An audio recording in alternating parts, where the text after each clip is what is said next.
Assalamualaikum warahmatullahi wabarakatuh. Bismillahirrahmanirrahim. Alhamdulillahirabbil alamin. Wa sallallahu wa sallama ala sayyidina wa maulana Muhammad wa ala alihi wa sahbihi ajma'in. Wa la hawla wa la quwwata illa billahil aliyyil azim. Subhanaka la ilma lana illa ma 'allamtana innaka antal alimul hakim. Amma ba'd. Segenap para hadirin, para undangan yang saya hormati, segenap para masyayikh, para asatid, para sesepuh dan tokoh pemuka masyarakat, sekalian para tretan kaum muslimin dari para tretan Madura, saya sangat badan gaul amun jaki. Setelah kita panjatkan puja-puji syukur kehadirat Allah Subhanahu wa taala, disertai puja-puji salawat dan taslim yang selalu kita mohonkan, semoga tidak henti-henti tercurah limpahkan keharibaan junjungan kita bersama Nabi besar Muhammad sallallahu alaihi wasallam beserta segenap para keluarga, para sahabat, para umat dan pengikutnya sampai hari kiamat. Marilah terlebih dahulu kita harapkan bersama, semoga apa yang kita laksanakan pada saat malam ini dari setelah jabanan ibadah dan kebagusan, pepangkian silaturahim dan pemausan Al-Quran, selawat, zikir, tahlil diterima oleh Allah Subhanahu wa taala. Kemudian untuk selanjutnya pahala dan keistimewaannya disampaikan kepada segenap para almarhum yang kita niatkan pada tempat dan pada saat malam ini, yaitu almarhumah Nasuha dan semua para sepuh, para masyayikh, para guru kita. Semoga mereka diampuni segala dosa-dosanya, diterima segala amal ibadahnya, dan diberikan pangkat yang istimewa di sisi Allah Subhanahu wa taala. Amin Allahumma. Kemudian kita harapkan juga semoga barokah dan keistimewaan semua ibadah, pemausan dan kebagusan malam mangken juga akan membawa berkah kepada kita sekalian yang masih pakun andi umur tersisa odi atas dunia lo ke bimbingan dari ajunan epon Allah Subhanahu wa taala, sehingga ketika sampai waktunya kita dipanggil oleh Allah Subhanahu wa taala, semoga kita tidak diwafatkan oleh Allah kecuali dalam tempat yang paling baik, dalam waktu yang paling baik, dalam akhlak yang paling sempurna, dalam ibadah yang paling tinggi nilainya di sisi Allah, sehingga kita sekalian diwafatkan dalam keadaan husnul khatimah. Amin Allahumma. Para hadirin yang saya hormati, mungkin tidak banyak yang dapat saya sampaikan, hanya beberapa poin. Yang pertama, memperingati atau melaksanakan zikr, tahlil, pembacaan tahlil seperti ini adalah sebuah kebiasaan yang sudah sejak lama turun-temurun diwasiatkan oleh para ulama dan sepuh kita. Kita tahu sebagai masyarakat Madura mungkin sudah biasa melaksanakan tahlil 7 hari, 40 hari, 100 hari, bahkan ada haul tiap tahun yang diulang-ulang untuk mengirim Fatihah kepada para almarhumin. Bahkan kita di Madura mempunyai adat dan kebiasaan bukan cuma haul dan tahlil saja yang mengirimkan khusus Fatihah kepada para almarhum. Semua undangan atau munasabah yang kita laksanakan di Madura, selama terjompo, selama tahajjud, nak foto, selama mangkat ke Malaysia, selamat tasyakuran dan semacamnya dan seterusnya, mesti disempatkan di awal pertemuan membaca khusus kepada para almarhum. Ini ada apa? Apakah ini karangan ulama semangkinan? Apakah itu karangan para bangsa sepuh semangkinan? La wallah, demi Allah. Al-Imam As-Suyuti dalam sebuah kitabnya Al-Fatawa lil Fatawi atau Al-Hawi lil Fatawi sudah menyatakan bahwa adat istiadat membaca tahlil kepada almarhum 7 hari, 25 hari, ada 25 harinya. Yang beliau sebut dalam kitabnya ada 25 hari, 40 hari, 100 hari, bahkan setiap tahun haul adalah adat dan kebiasaan yang sudah dilaksanakan oleh masyarakat kaum muslimin sejak zaman para sahabat. Allahumma sholli ala Muhammad. Dalam sebuah riwayat Imam Suyuti menyatakan bahwa Sayyidina Umar menyatakan, inna sadaqata 'anil mayyit fi awal yawmin tasilu thawabaha ila 3 ayyam was sadaqata 'anil mayyit في 3 أيام تصل ثوابها إلى 7 أيام وفي 7 أيام إلى 25 يوما، وفي 25 يوما يصل إلى 40 يوما، وفي 40 يوما يصل إلى 100 يوم، وفي 100 يوم يصل إلى سنة، وفي سنة إلى 100 سنة، وفي 100 سنة إلى الأبد. Apa makna dari perkataan Sayyidina Umar Ibn Khattab? Bukan ulama biasa, Pak, ini sahabat Nabi. Sesungguhnya sedekah, mengeluarkan sedekah dari mayit dalam hari kematian yang pertama, keistimewanya sampai kepada 3 hari. Kalau masih bersedekah di 3 hari, maka keistimewanya sampai kepada 7 hari. Kalau 7 hari sempat disedekahkan sampai 7 hari, maka keistimewanya disampaikan oleh Allah kepada 25 hari. Kalau masih terus sampai 25 hari, maka dengan anugerah pepareng dari Allah, kencanan dan keistimewaan dari Allah, keistimewaannya bisa sampai ke 40 hari. Kalau masih 40 hari masih ada tahlilan, sedekah, ngundang sanak kerabat dan semacamnya, maka dengan anugerah dari Allah, keistimewaannya dan pahalanya disampaikan kepada mayat oleh Allah Subhanahu wa Ta'ala sampai 100 hari. Kalau 100 hari masih sempat bertakbir, sedekah dan semacamnya, maka keistimewaannya sampai kepada 1 tahun. Kalau tiap tahun dirayakan atau diperingati, dikirimi sedekah, pemausan, pembacaan tahlil, zikir dan semacamnya, maka dengan rahmat Allah, istimewanya bisa sampai kepada 100 tahun.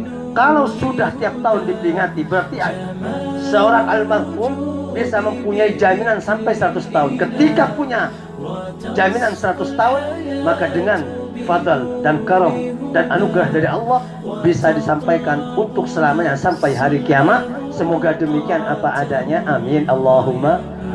Ini sebuah dalil yang tidak pernah atau tidak banyak masyarakat mengetahui. Bukan karena apa, ada sekarang kelompok-kelompok yang baru muncul selalu menyalah-nyalahkan para ulama yang terdahulu. Kurang ajar, kurang tata krama. Ini tahlil, maulid, tawassul, semuanya yang sudah ada dari jajaran para pendakwah dari Mekah yang melewati Selat Malaka, kemudian turun ke Aceh, kemudian turun ke Jawa, dan dikenal di Jawa dengan Wali Songo. Ini bukan main-main, tapi semua berdasarkan dalil yang sudah ada disimpan oleh para ulama. Bahkan seperti sekarang tahlil dan semacamnya bukan cuma dari tabi'in, bukan cuma tabi'in, tapi Sayyidina Umar Ibn Khattab. Umar Ibn Khattab, sahabat Nabi yang dinyatakan oleh Nabi Muhammad, ya Umar, ma salakta fajjan illa salaka syaitan fajjan akhar. Wahai Umar, engkau adalah sahabat terbaikku. Ketika kau melewati sebuah jalan, setan akan memilih jalan-jalan yang lain. Demikian besar kekuatan iman Sayyidina Umar, sampai ketika di jalan, jin dan setan pun takut mendekati Sayyidina Umar. Bahkan Nabi menyatakan dalam sebuah hadis, "Lau kana ba'di nabiyyun lakana Umar." Jika saja Allah berkehendak mengangkat utusan setelahku, maka yang lebih pantas menjadi utusan adalah Umar Ibn Khattab. Allahumma shalli ala Muhammad. Beliau pertama diutus ada 7 hari, ada 25 hari tahlilan untuk almarhum, ada 40 hari, ada 100 hari, dan semacamnya dan seterusnya. Ini yang pertama. Baiklah, kita mohonkan kepada Allah Subhanahu wa Ta'ala, semoga termasuk acara kita malam ini bersambungan kepada sesepuh, para masyayikh, orang-orang tua kita, kakek, nenek, dan sanak kerabat, tetangga, dan semacamnya, terlebih almarhumah yang ditahdili pada saat malam ini, bersambungan barokahnya kepada para sahabat, para ulama, para aulia, dan orang-orang soleh secara umum kita bersama, amin Allahumma. Kemudian saya nomor 2, para tretan, kenapa demikian setengah memaksa para sahabat, para tabi'in, para aulia untuk mengingati para almarhum yang sudah wafat, padahal mereka sudah sampai ke alam kubur, sudah putus hubungannya dengan alam dunia. Kenapa anaknya masih tahlil, masih sedekah dan semacamnya? Ini hikmah yang kedua. Kenapa? Karena sebenarnya Nabi diutus oleh Allah untuk kita sebagai umat yang hidup di dunia memperingatkan bahwa ada kehidupan setelah dunia ini. Rampur kajeng Nabi ban sahabat ketok mon elek-telek Pak. Benih cuma ada Islam di saus. Bukan hanya mengajarkan syariat saus, tapi terlebih paling banyak mereka mengingatkan manusia bahwa aku Nabi Sabtan satu saat akan mati. Semoga masih dipanjangkan umur kita sekalian, amin Allahumma. Coba kajeng Nabi, apa yang dilakukan Nabi Muhammad setiap malam? Kalaupun ada seorang melakukan ini sekarang mungkin dianggap aneh. Nabi itu kalau setelah Isya hampir pukul 2, hampir tengah malam keluar dari rumah beliau. Apa yang dilakukan beliau? Berteriak, ya ma'syar ahli Islam, ya ayuhal muslimun, uzkurul mauta bima fih, atatkumul maniyata, al-maniyatu ratibatan lazimah. Wahai saudara-saudaraku, saudaraku, tetanggaku. Ini yang diteriakkan oleh Nabi hampir tengah malam. Ingatlah akan datang kepada kalian mati dengan semua keruwetan dan musibah dan semua ujian yang ada di dalam kematian. Lazim, wajib. Ini yang pertama. Kemudian beliau setelah berteriak, para sahabat terkejut. Ada yang bangun tidur, ambil wudhu. Ada yang bangun tidur, langsung sholat. Ada yang bangun tidur, ke masjid. Setelah 1 jam, 2 jam, mereka pulang ke rumah masing-masing, tidur lagi. Kemudian setelah jam hampir sepertiga malam, Nabi keluar lagi. Ya ma'syar ahli Islam, ya ayuhal muslimun, uzkurul mauta bima fih, atatkumul maniyatu ratibatan lazimah. Wahai sanakku, saudaraku, tetanggaku, ingatlah kematian akan datang kepada kalian. Kembali sahabat terkejut kedua kalinya di tengah malam. Ada yang bangun, suami istri membangunkan yang lain, pergi wudhu, baca Quran, sholat 2 rakaat, ke masjid dan semacamnya. Kemudian mereka pulang kembali ke tempat masing-masing.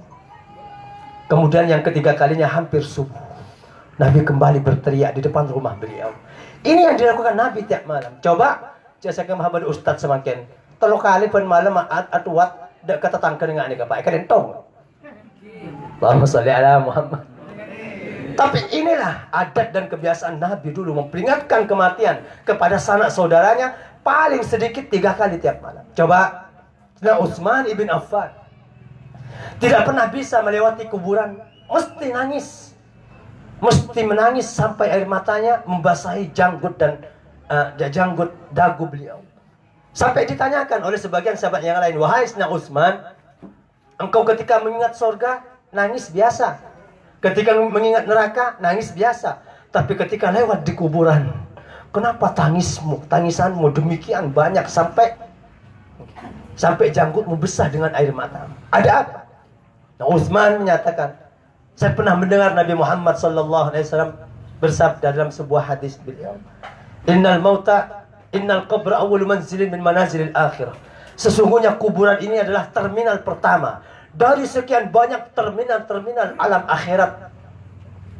Kiamat, timbangan amal, as-siratal mustaqim, menuju surga, menuju neraka, ini banyak terminalnya, Pak. Terminal pertama adalah di kuburan.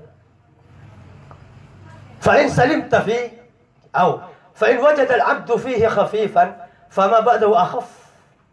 Wa'in wajada fihi syadidan, fama ba'dahu asyad, atau kama qala. Ketika seorang mati sampai ke alam kuburan dan dia ternyata gampang urusannya, banyak pahalanya dan diampuni dosa-dosanya, maka setelah kuburan akan lebih gampang lagi. Tapi ketika seorang mati dan sampai di kuburan, urusannya sudah ruwet, sudah berat, banyak dosanya, banyak salahnya kepada sanak keluarganya dan semacamnya dan seterusnya, maka setelah kuburan, kiamat, padang mahsyar, timbangan amal akan lebih sulit lagi. Makanya ketika aku melewati kuburan, aku mohon kepada Allah Subhanahu wa ta'ala, semoga kelak ketika aku mati digampangkan urusanku di kuburan. Kalau di kuburan urusan gampang, maka setelah kuburan di kiamat sampai akhirat akan digampangkan oleh Allah Subhanahu wa ta'ala. Semoga kita demikian apa adanya, amin Allahumma. Yang ketiga dan yang terakhir, kenapa tahlil? Mengingat mati, mengingat almarhum, mengirim sedekah, mengirim fatihah kepada almarhum sangat dianjurkan. Bahkan mengundang sanak kerabat seperti malam ini, karena ada satu hikmah yang sangat diperlukan setelah kita mati. Apa? Tolong menolong, Pak. Sehingga tolong menolong. Kenapa lo yang sampai? Kelak di hari kiamat tidak berfungsi semuanya. Tidak berfungsi. Setiap orang mempertanggungjawabkan amalnya masing-masing. Tapi satu hal yang masih dibuka oleh Allah Subhanahu wa ta'ala, syafaat, tolong menolong. Tolong menolong. Ulama diperintah oleh Allah, jangan masuk surga dulu. Kamu memiliki santri, milik alumni, mempunyai simpatisan, mempunyai sanak kerabat, tetangga yang sering mendukung dakwahmu dulu di dunia. Mereka tolong Cari semua yang di neraka, cari semua yang kesulitan. Ulama, orang tua ke anaknya, juga tetangga-tetangganya, syafaat. Makanya ini kita sekarang dibentuk oleh para ulama untuk saling tolong menolong. Ketika ada yang wafat, kita diundang 7 malam, 7 hari, 7 malam, 40 hari, 100. Ini untuk tolong menolong. Yang lain Pak, tolong menolong ketok sebekal fungsi apa. Nabi menyatakan dalam sebuah hadis, tidaklah aku keluar dari rumah untuk semata-mata menolong salah satu keluargaku, kecuali ibadahnya, pahalanya lebih banyak, lebih baik, lebih afdol daripada iktikaf di masjid sebulan penuh. Kalau siang puasa sunnah, kalau malam sholat malam. Nika semangkin sampean saya targakan tok niat nolong sahibul bait untuk tahlil ban semacam menerima bi Allah, nika lebih bagus etempeng iktikaf di masjid sebulan. Mun petong malam tahlil menolong tok terima masih nolong sampean. Dan sahibul bait maka sampai pada iktikaf masjid petong bulan penuh iktikaf mon malam pejang sunnah mon siang pasal sunnah malar mantel sekak di tok badana amin Allahumma. Para tretan sangat batan kawal amun yakin mungkin ini saja yang dapat saya sampaikan. Atas salah kurang lebihnya mohon maaf yang sebesar-besarnya. Akhirul kalam hadanallah wa iyyakum ila tariqil mustaqim wa sallallahu wasallam ala sayyidina Muhammad wa ala alihi wa sahbihi ajma'in walhamdulillahi rabbil alamin. Bismillahirrahmanirrahim. Alhamdulillahirabbil alamin. Wassallallahu wasallam